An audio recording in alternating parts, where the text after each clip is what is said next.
जी नमस्कार साथियों, मैं संदीप पारिक एक बार आपका फिर से मेरे YouTube चैनल मिशन उत्कर्ष के अंदर तहे दिल से हार्दिक स्वागत करता हूं। दोस्तों, हमारी बात चल रही थी इंडिया की राजनीति पर, यानी इंडियन पॉलिटी पर। और राजनीति के अंदर हमने संविधान चालू किया था और उस संविधान के तहत हम कुछ एक्ट के बारे में पढ़ रहे थे। और जो मैंने लास्ट बात छोड़ी थी वो छोड़ी थी जो 1853 का एक्ट है, उसके बारे में हमने चर्चा नहीं की थी। 1853 का एक्ट, कौन सा एक्ट है? 1853 का एक्ट, यानी 1853 का सीए भी कहा जाता है, इसको चार्टेड एक्ट भी कहा जाता है। चलो कोई ना, कौन सा कहा जाता है, कैसे कहा जाता है, आखिर है क्या? सर, ये जो 1853 का चार्टेड एक्ट है, ये एक्ट क्या है? दोस्तों, हुआ क्या था कि 1853 के अंदर मैंने आपको पहले भी बताया था कि जो कंपनी को 4 बार छूटें दी गई थी, ठीक है, उन छूटों के तहत कंपनी ने जो लास्ट छूट दी गई थी, जो लास्ट एक्ट दिया गया था 1853 का, उस एक्ट के अंदर मैंने पहले भी बताया था कि जो कंपनी को अधिकार पत्र दिए गए थे, उस अधिकार पत्र के तहत इस चार्टेड एक्ट के द्वारा या इस अधिनियम के द्वारा उनको टाइम नहीं दिया गया था कि आप भारत पर कितने दिन और शासन कर सकते हो, जो भारत की राजनीति है उसको आप कितने दिन और चला सकते हो। चलो हम बात करते हैं आज 1853 के एक्ट के बारे में। 1853 एक्ट में हुआ क्या था दोस्तों कि जो ईस्ट इंडिया कंपनी है, इस कंपनी का बहिष्कार होने लग गया था। क्या होने लग गया था? बहिष्कार। सर, बहिष्कार क्यों हुआ था? रीजन क्या था? बहिष्कार होने कहाँ लग गया था? तो राजस्थान, इंडिया के अंदर तो था ही, साथ में ब्रिटेन के जो अधिकारी है, जो ब्रिटेन के जो मेन पदाधिकारी है, वो इस कंपनी का करने लगे थे बहिष्कार। सर, बहिष्कार करने का रीजन क्या है? तो दोस्तों, आप सभी को पता है, आपने पढ़ा होगा कि जो ईस्ट इंडिया कंपनी है वो मात्र ओनली फॉर पैसा कमाना जानती थी कि हमें पैसा कैसे कमाना है, कैसे लूटना है। अब देखो, अब हुआ क्या था कि सर चलो, भारत वाले तो इसका बहिष्कार कर रहे हैं, हमें पता है कि भारत की जो जनता है इसका बहिष्कार करती है। इसका मेन रीजन ये है कि जो ईस्ट इंडिया कंपनी है वो भारत के अंदर लूटपाट कर रही है, यानी भारत को लूट रही है, भारत का जो पैसा है वो हक रही है।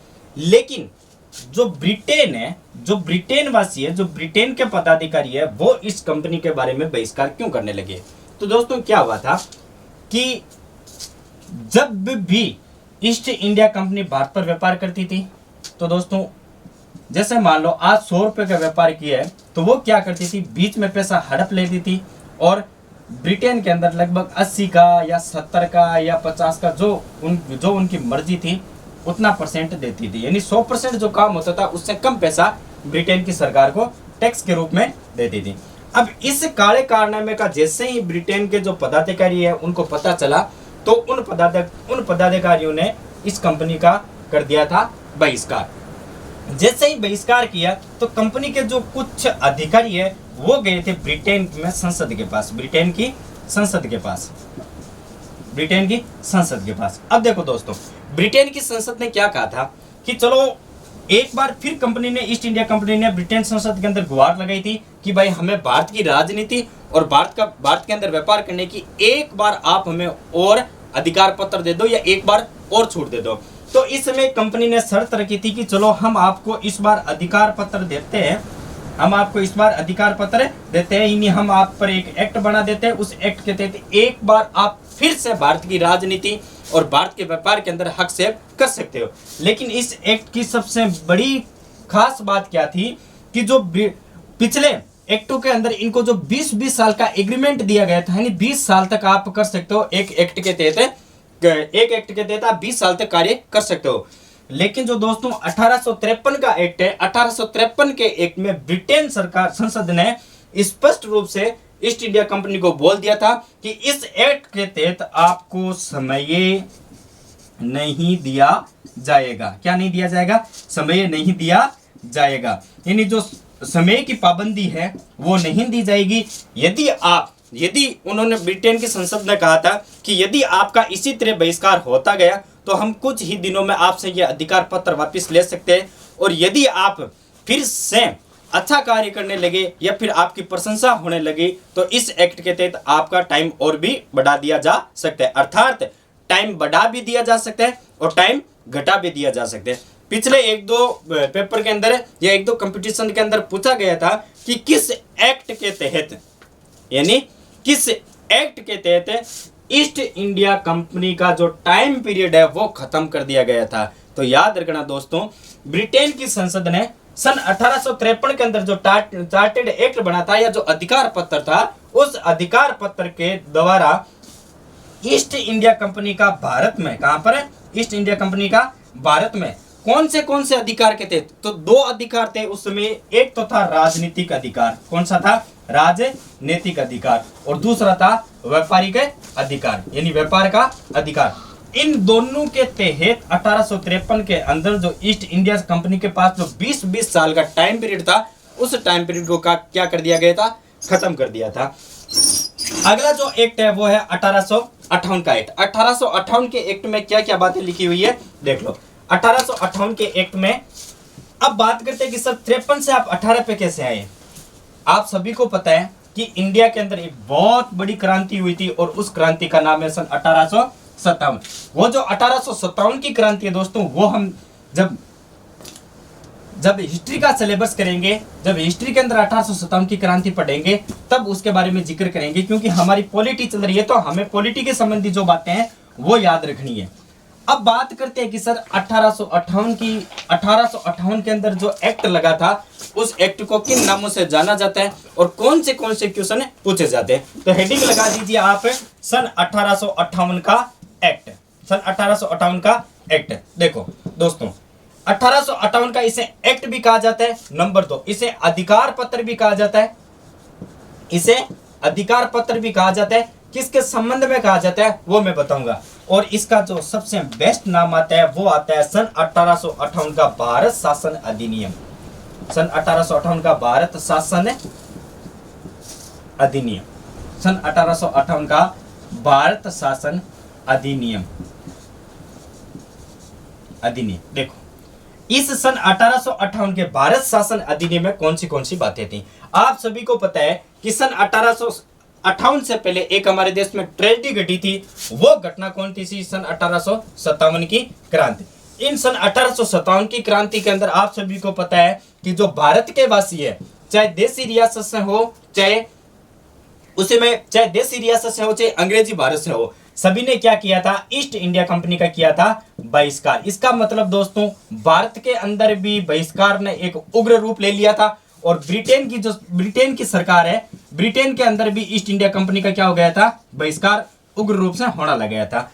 इस उग्र रूप को देखते हुए या इस बहिष्कार को देखते हुए ब्रिटेन की संसद ने एक एक्ट जारी किया था या एक नया नियम बनाया था। उस नियम को कहा जाता है सन 1858 का एक्ट, या फिर कहा जाता है भारत शासन अधिनियम। अधिकार पत्र आपको अधिकांश गाइडों में लिखा हुआ मिलेगा, लेकिन दोस्तों जो क्वेश्चन पूछा जाता है या फिर जो सबसे ज्यादा कहीं पर भी लिखा हुआ है तो इस एक्ट के बारे में लिखा हुआ है भारत शासन अधिनियम। सर इसको भारत शासन अधिनियम क्यों कहा जाता है, किस कारण कहा जाता है, आखिर ईस्ट इंडिया कंपनी के बीच और ब्रिटेन की सरकार के बीच या फिर भारत के बीच क्या हुआ था। इस समय 3 मेन इंपॉर्टेंट आपको बातें याद रखनी होगी। नंबर 1 आपको रखनी होगी ईस्ट इंडिया कंपनी, ठीक है। उसके बाद आपको याद रखना होगा ब्रिटेन संसद। यदि ब्रिटेन संसद की बात की जाए तो भारत के अंदर भारत है। इन तीनों के बीच आखिर कौन सी बातें हुई थी, कौन सी शर्तें हुई थी, जो हम किसके अंदर पढ़ रहे हैं, 1858 भारत शासन अधिनियम। नंबर 1 बात, मोस्ट इंपोर्टेंट बात है, यही बोला जाता है कि इस एक्ट के तहत जो प्रथम शर्त थी वो शर्त यही थी कि ईस्ट इंडिया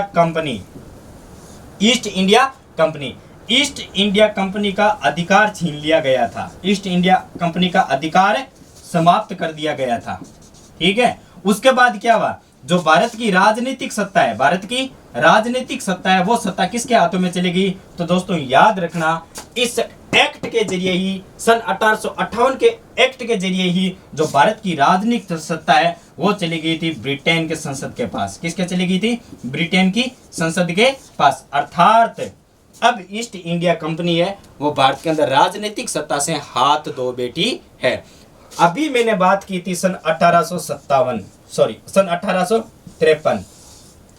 तो दोस्तों एक क्वेश्चन पूछा गया था बहुत ही शानदार कि किस अधिनियम के तहत या किस चार्टेड एक्ट के तहत सर्वप्रथम कंपनी से अधिकार छीने गए थे। तो याद रखना सर्वप्रथम तो जो अधिकार छीने गए थे वो सन 1853 के एक्ट से हैं। लेकिन पूर्ण रूप से यदि अधिकारों की बात करी जाए कि कंपनी को किस एक्ट के द्वारा या किस अधिनियम के द्वारा भारत की राजनीतिक सत्ता से हाथ धोना पड़ा था तो वो है सन 1858 का एक्ट।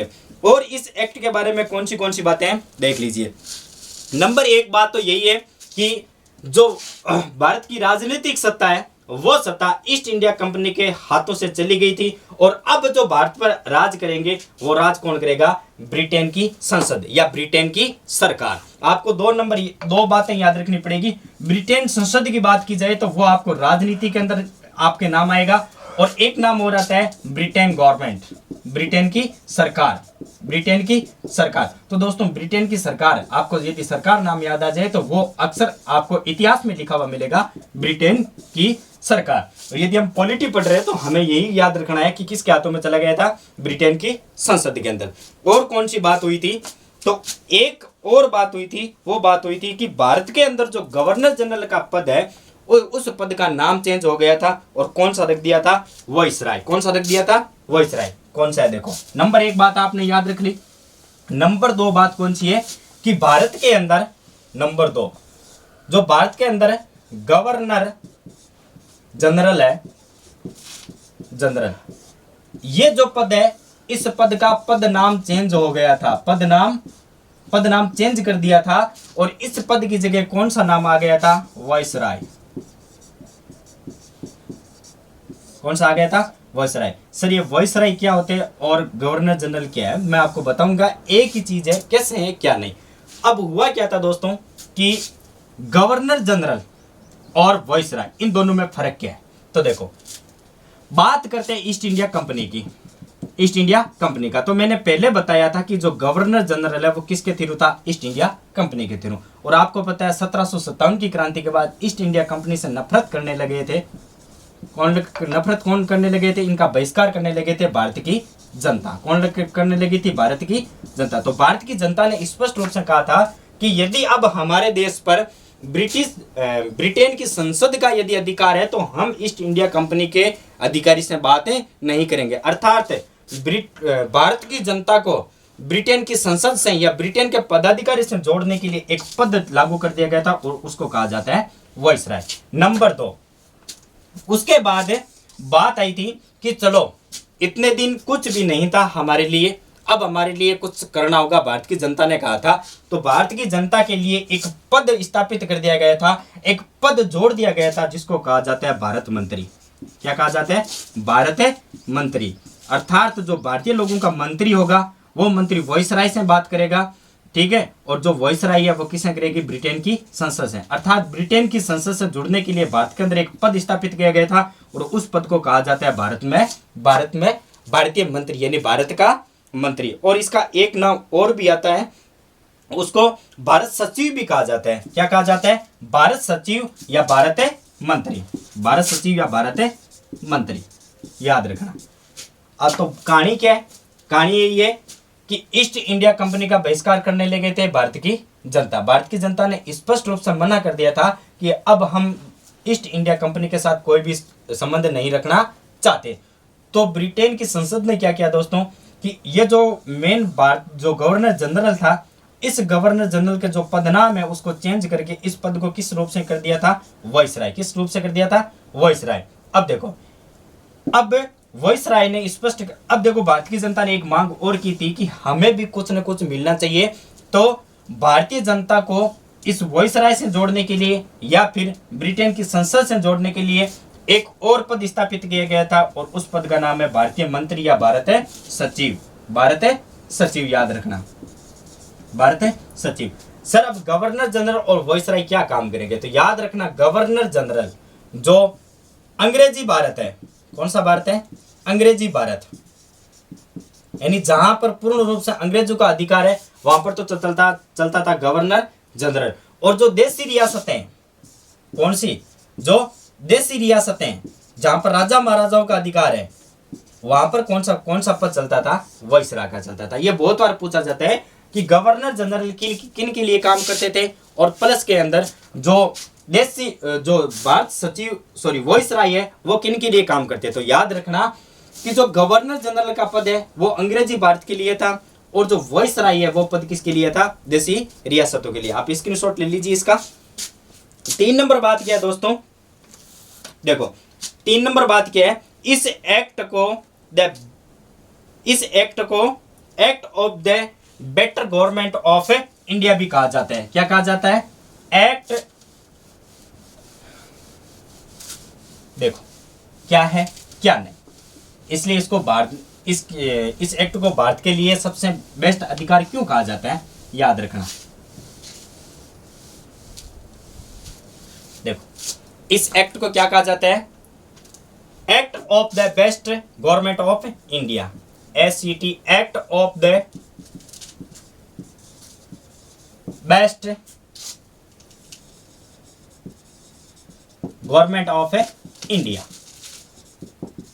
नंबर 1 किस लिए कहा जाता है, इसलिए कहा जाता है क्योंकि भारत पर यानी इंडिया पर पहले किसका अधिकार था, ईस्ट इंडिया कंपनी का। किसका था, ईस्ट इंडिया कंपनी का। और ईस्ट इंडिया कंपनी अपनी मनमर्जी से कार्य करती थी, इसलिए ईस्ट इंडिया कंपनी को यहां से हटाने के लिए, भारत की राजनीतिक सत्ता से हटाने के लिए जो ये 1858 का एक्ट लगा था, इसलिए भारत की जनता ने कहा था कि ये act of the best government of India, यानी भारत सरकार के लिए सबसे बेस्ट अधिकार, भारत सरकार के लिए सबसे बेस्ट एक्ट माना जाता है। कौन सा एक्ट है, सन 1858 का। उसके बाद इस एक्ट को किस नाम से जाना जाता है, तो इस एक्ट को इलाहाबाद की घोषणा के नाम से भी जाना जाता है। किस नाम से जाना जाता है, इलाहाबाद की घोषणा। किस नाम से जाना जाता है, इलाहाबाद की घोषणा के नाम से भी जाना जाता है। तो इसके अंदर 3-4 बातें थी, मैंने बताती थी। नंबर 1 1858 के एक्ट के तहत नंबर जो फर्स्ट बात है वो यही है कि भारत की जो राजनीतिक सत्ता है वो सत्ता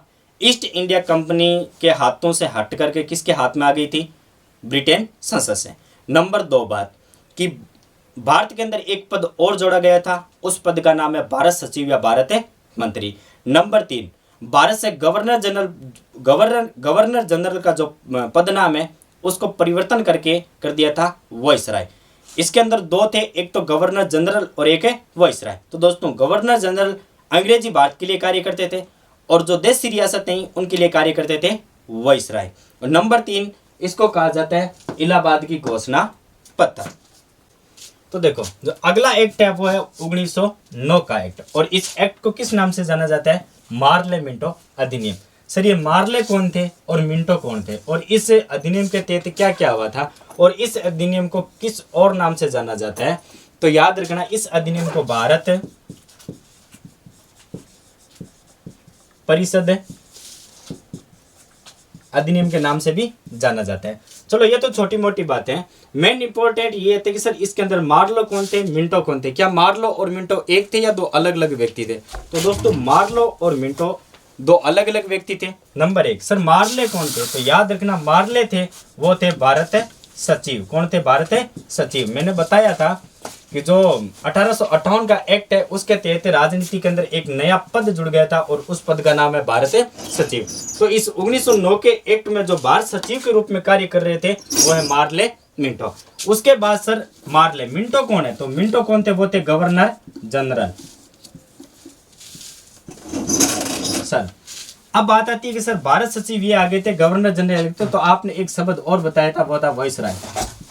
वाइसराय कहाँ है, तो याद रखना दोस्तों ये जितने भी जो नियम बनाए गए हैं, ये जितने भी एक्ट बनाए गए हैं, वो एक्ट बनाए गए थे भारत के लिए, अंग्रेजी भारत के लिए। किसके लिए बनाए जाते थे, अंग्रेजी भारत के लिए। इसलिए यहाँ पर कार्य कौन कर रहा है, वो कर रहा है गवर्नर जनरल। इसके अंदर वाइसराय काम है नहीं करेगा। तो देखो मार्ले मिंटो अधिनियम के तहत क्या बात आती है, तो दोस्तों मार्ले मिंटो अधिनियम के तहत एक बहुत और मोस्ट इंपोर्टेंट एक बात है, वो है सांप्रदायिक प्रणाली।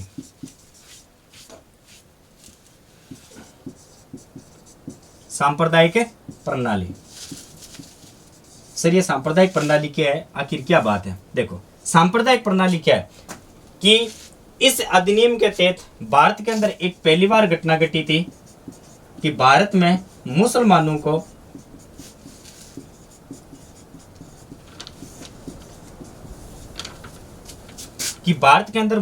को सांप्रदायिक प्रणाली, भारत में मुसलमानों के लिए सांप्रदायिक प्रणाली का प्रावधान किया गया था। चलो ये तो छोटी सी बात है। सर ये सांप्रदायिक प्रणाली है क्या, तो दोस्तों याद रखना 1909 के तहत भारत के अंदर मुसलमानों को अलग से वोटिंग प्रणाली के लिए एक अलग से प्रावधान दिया गया था और उसको कहा जाता है सांप्रदायिक प्रणाली। देखो दोस्तों, इस सांप्रदायिक प्रणाली के बारे में आलोचना की थी या फिर एक बात बोली जाती है, वो आलोचना किसने की थी, वो की थी के एम मुंशी ने। किसने की थी, के एम मुंशी ने क्या कहा था कि इस प्रणाली के तहत ऐसा लगता है कि भारत के अंदर जो उभरती हुई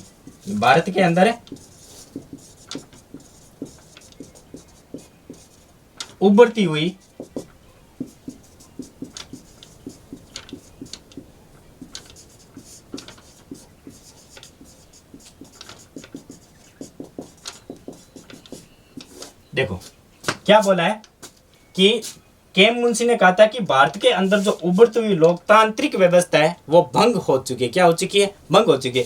सर सांप्रदायिक प्रणाली के अंदर केएम मुंशी ने यह बात क्यों कही थी, तो दोस्तों याद रखना कि 1909 से पहले जो वोटिंग व्यवस्था थी वो वोटिंग व्यवस्था सबके लिए एक थी, लेकिन जैसे ही 1909 के अंदर ये मार्लो मिंटो अधिनियम यानी भारत परिषद अधिनियम बना था, उस अधिनियम के तहत मुसलमानों के लिए वोटिंग के लिए एक अलग प्रणाली का प्रावधान कर दिया गया था। अर्थात अब हिंदू और मुस्लिम दोनों वोटिंग प्रणाली के तहत विभाजित हो गए थे। तो केएम मुंशी ने कहा था कि जो भारत के अंदर उभरता हुआ लोकतंत्र है, लोकतंत्र कहते हैं जो जनता एक साथ हो रही है, जो जनता एक साथ कार्य कर रही है, वो व्यवस्था क्या हो चुकी है, भंग हो चुकी है। और याद रखना भारत के अंदर सांप्रदायिक प्रणाली का जनक किसको कहा जाता है, बहुत बार क्वेश्चन पूछा जाता है कि भारत के अंदर सांप्रदायिक प्रणाली का जनक किसको कहा जाता है, तो याद रखना दोस्तों वो जनक कहा जाता है मिंटो को। किसको कहा जाता है, मिंटो को। तो भारत के अंदर सांप्रदायिक प्रणाली का जनक भी किसको कहा जाता है, मिंटो को। एक बार आप इसका स्क्रीनशॉट ले लीजिए, मैं आपको एक दो बात और बता देता हूँ। देखो मार्ले मिंटो अधिनियम, इस अधिनियम को किस और नाम से जाना जाता है, तो वो जाना जाता है भारत परिषद अधिनियम। देखो मार्ले कौन थे, तो मार्ले थे भारत के सचिव, ठीक है। सर मिंटो कौन थे, तो मिंटो थे गवर्नर जनरल, जो किसके रूप में कार्य कर रहे थे, वो कार्य कर रहे थे अंग्रेजी भारत के रूप में, और भारत सचिव के रूप में जो वो कार्य कर रहे थे वो कर रहे थे मार्ले। आगे चलते हैं। देखो इस अधिनियम की सबसे बेस्ट बात क्या है, तो वो है सांप्रदायिक प्रणाली। मोस्ट इंपॉर्टेंट क्वेश्चन क्या बन सकता है इसके अंदर, तो वो बन सकता है कि सांप्रदायिक प्रणाली कब लागू की गई थी, तो वो की गई थी 1909 में। उसके बाद इस प्रणाली के बारे में आलोचना किसने की थी, वो की थी आलोचना की थी केएम मुंशी ने। और केएम मुंशी ने क्या कहा था कि जो भारत के अंदर उभरता हुआ लोकतंत्र, जो उभरती हुई लोकतांत्रिक व्यवस्था है, उसका भंग किसने किया है, मिंटो ने किया। किसने किया, मिंटो ने, अर्थात इस सांप्रदायिक प्रणाली ने। और याद रखना कि भारत के अंदर सांप्रदायिक प्रणाली का यानी मुस्लिम सांप्रदायिक प्रणाली का जनक भी किसको कहा जाता है, मिंटो को कहा जाता है। तो एक बार आप इसका स्क्रीनशॉट ले लीजिए। देखो जो अगला अधिनियम है वह 1919 का अधिनियम, इसको भी क्या कहा जाता है, भारत शासन अधिनियम के नाम से भी जाना जाता है, लेकिन किसी न किसी अधिनियम का एक उपनाम भी है। और इसका क्या उपनाम है सर, तो इसका उपनाम है मॉन्टेग्यू चैम्सफोर्ड अधिनियम। सर ये मॉन्टेग्यू कौन थे, तो ये थे भारत सचिव। याद रखना कौन थे, भारत सचिव। और चैम्सफोर्ड कौन थे, तो ये दोस्तों याद रखना चैम्सफोर्ड थे, वो थे गवर्नर जनरल यानी जीजी साहब थे। कौन थे, जीजी, ठीक। उसके बाद देखो दोस्तों 1919 का जो एक्ट है उसकी जो प्रस्तावना है, उस प्रस्तावना में एक बहुत ही सुंदर शब्द लिखा हुआ है और वो है उत्तरदायी शासन। क्या है, उत्तरदायी शासन। इस उत्तरदायी शासन शब्द का अर्थ क्या है, तो इसका अर्थ है कि जो ब्रिटेन की संसद थी, उन्होंने स्पष्ट कह दिया था कि अब भारत जैसा चाहता है वैसी शासन प्रणाली लागू की जाएगी। सर इसके पीछे रीजन क्या है कि 1919 में इस संसद ने क्यों बोला था कि जैसा भारतीय चाहते हैं, जैसा भारतीय संसद चाहती है, जैसा भारतीय लोग चाहते हैं, जैसी भारत की सरकार चाहती है, वो ही शासन प्रणाली लागू होगी। तो देखो इसके पीछे 3 कारण थे। वो कौन सा है, प्रथम कारण तो आपने सुना होगा, प्रथम विश्व युद्ध। उसके बाद होम रूल आंदोलन भी चलाए गए थे। उसके बाद एक लखनऊ में अधिवेशन हुआ था और उस अधिवेशन के तहत दोस्तों एक बहुत शानदार बात रही थी भारत के अंदर कि जो गर्म दल और नरम दल के नेता है वो एक हो गए थे, अर्थात गर्म दल और नरम दल क्या हो गए थे, एक। और जो मुस्लिम लीग के लोग हैं वो भी क्या हो गए थे, एक, अर्थात मुस्लिम लीग और कांग्रेस दोनों क्या हो गई थी, एक हो गई थी। तो इसी का व्यय था संसद को, ब्रिटेन की संसद को, और ब्रिटेन की संसद ने उसके बाद एक अधिनियम पारित किया था 1919 का अधिनियम। और उस अधिनियम के तहत एक भारत के अंदर जो मॉन्टेग्यू चेम्सफोर्ड है उन्होंने कहा था कि भाई अब भारत है वो उत्तरदायी शासन प्रणाली लागू की जाएगी। देखो इसके बाद, लेकिन सर ये जो मॉन्टेग्यू चेम्सफोर्ड अधिनियम है उसके अंदर एक चीज और याद रखना, वो याद किया है कि इन्होंने जो अपनी रिपोर्ट दी थी वो दी थी 1917 के अंदर। कब दी थी, 1917 में इन्होंने अपनी जो रिपोर्ट प्रस्तुत की थी वो की थी 1917 में। तो इसके बारे में मेन क्या चीज है वो देखो, 1919 भारत शासन अधिनियम, जिसे मॉन्टेग्यू चेम्सफोर्ड अधिनियम भी कहा जाता है। मॉन्टेग्यू कौन थे तो याद रखना वो थे भारत के सचिव, और चेम्सफोर्ड कौन थे, वो थे गवर्नर जनरल। ठीक है, इसके अंदर हुआ क्या था कि ये जो इन्होंने रिपोर्ट रखी थी 1917 के अंदर, किसने रखी थी, मॉन्टेग्यू और चेम्सफोर्ड ने।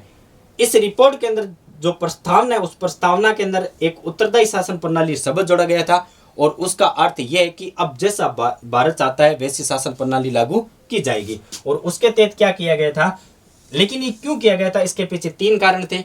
एक तो प्रथम विश्व युद्ध था, फिर होम रूल आंदोलन चलाए गए थे, उसके बाद लखनऊ अधिवेशन हुआ था। देखो होम रूल आंदोलन का अर्थ क्या है, होम रूल आंदोलन का अर्थ है कि भाई हमारा घर है तो इसके अंदर जो जिम्मेवारी है या फिर इसको जो चलाने का निर्णय वो भी कौन लेंगे, हम लेंगे। अर्थात हमारा देश है तो इसके अंदर जो राजनीति संबंधी बातें भी है वो कौन तय करेंगे, हम करेंगे। तो ये बातें थी, आप इसका स्क्रीनशॉट ले लीजिए।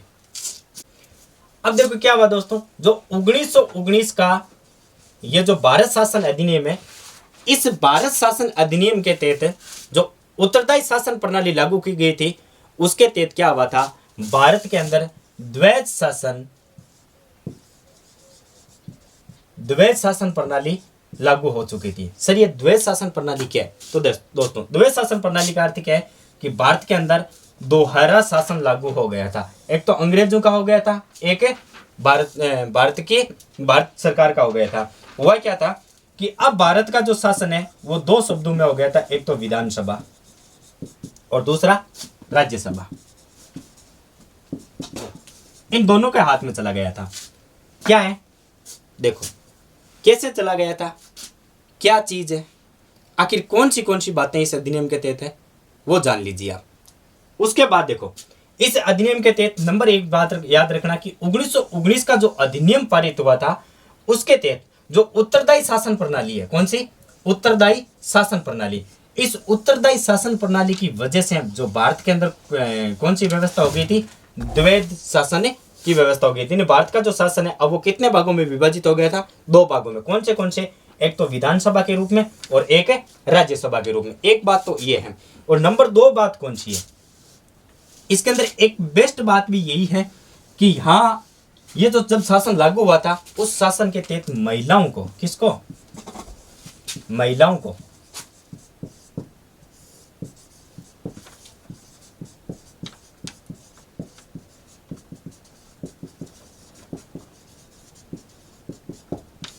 देखो 1919 एक्ट के तहत महिलाओं को वोट देने का अधिकार भी प्राप्त हो गया था। मोस्ट इंपोर्टेंट यहां से क्वेश्चन बन सकता है कि महिलाओं को वोट देने का अधिकार किस एक्ट के द्वारा दिया गया था, तो वो है 1919 का एक्ट, यानी भारत शासन अधिनियम, यानी मॉन्टेग्यू चेम्सफोर्ड अधिनियम। इसके तहत ही महिलाओं को क्या मिला था, वोट देने का अधिकार मिला था। अब देखो एक बात और थी, वो यह है कि जो केंद्र सरकार है, यानी केंद्र और जो राज्य की सरकार है, उनके अंदर विषयों का बंटवारा हो चुका था।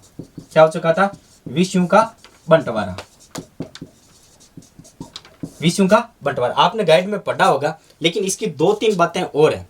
वो क्या है कि केंद्र और जो राज्य सरकार है उनकी विषयों का बंटवारा हो गया था। क्या हो गया था, बंटवारा। लेकिन केंद्र और राज्य सरकार के अंदर किन किन विषयों पर केंद्र सरकार काम करेगी और किन किन विषयों पर राज्य सरकार काम करेगी, वो चीज तय नहीं की गई थी।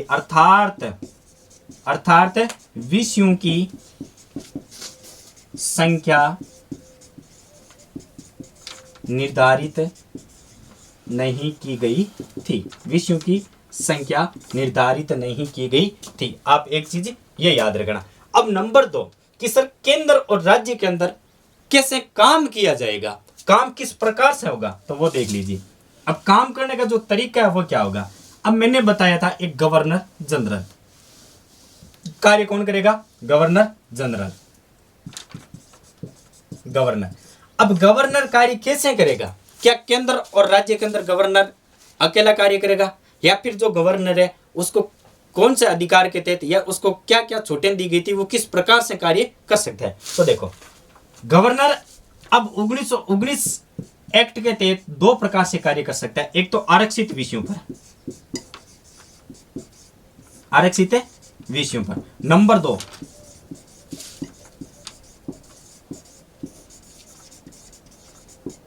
हस्तांतरित विषयों पर। लेकिन ये काम किसके लिए किया जा रहा है, ये काम किया जा रहा है जनता के लिए। किसके लिए किया जा रहा है, जनता के लिए। सर यहां से मतलब क्या है कि गवर्नर जनरल किस प्रकार से कार्य कर रहा है, तो देखो आरक्षित विषयों पर, ये जो आरक्षित विषय थे चाहे वो केंद्र के हो चाहे वो राज्य के हो, इन पर कार्य कौन कर सकता है, गवर्नर जनरल करेगा। यानी गवर्नर जनरल क्या करेंगे, स्वयं। जो आरक्षित विषय उन पर कार्य कौन करेगा, गवर्नर जनरल खुद करेगा। जो हस्तांतरित विषय उन पर कार्य कौन करेगा, तो उन पर कार्य कौन करेगा। कार्य किसके लिए किया जा रहा है, जनता के द्वारा। किसके लिए किया जा रहा है, जनता के द्वारा। अर्थात अब जनता क्या करेगी, जनता एक अपना प्रतिनिधि चुनेगी। क्या चुनेगी, जनता एक अपना प्रतिनिधि चुनेगी, ठीक है। लेकिन सबसे ऊपर कौन है, गवर्नर जनरल।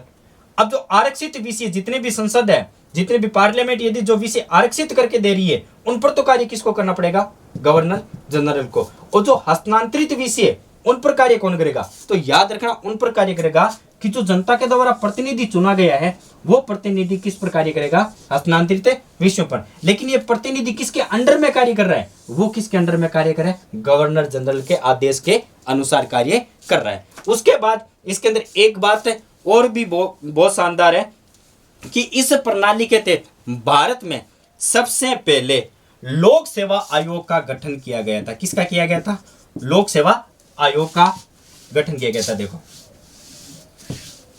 एक बात और है, वो कौन सी है कि इस एक्ट के द्वारा भारत में पहली बार लोक सेवा आयोग का प्रावधान किया गया। लोक सेवा आयोग का प्रावधान किया गया। तो 2-3 बातें हमने कौन सी बातें पढ़ी है, हमने पढ़ा था सर 1919 का एक्ट, भारत शासन अधिनियम। इसके तहत नंबर 1 बात कौन सी है, महिलाओं को वोट देने का प्रथम अधिकार मिला था। नंबर 2 केंद्र और राज्यों के अंदर जो विषय उनके अंदर क्या कर दिया गया था, बंटवारा कर दिया गया था। लेकिन उस बंटवारे के तहत किसी भी प्रकार से उन विषयों को संख्या निर्धारित नहीं की गई थी कि कितने विषयों के अंदर केंद्र करेगा और कितने विषयों के अंदर राज्य करेगा। नंबर 2 नंबर 3 इस अधिनियम के तहत भारत के अंदर सबसे पहले क्या हुआ था, इस अधिनियम के तहत भारत में सबसे पहली बार लोक सेवा आयोग का गठन किया गया था। नंबर 3 बात, इस अधिनियम के तहत एक चीज और हुई थी, वो क्या है कि जो सांप्रदायिक निर्वाचन प्रणाली है उसके अंदर विस्तार हुआ था। सांप्रदायिक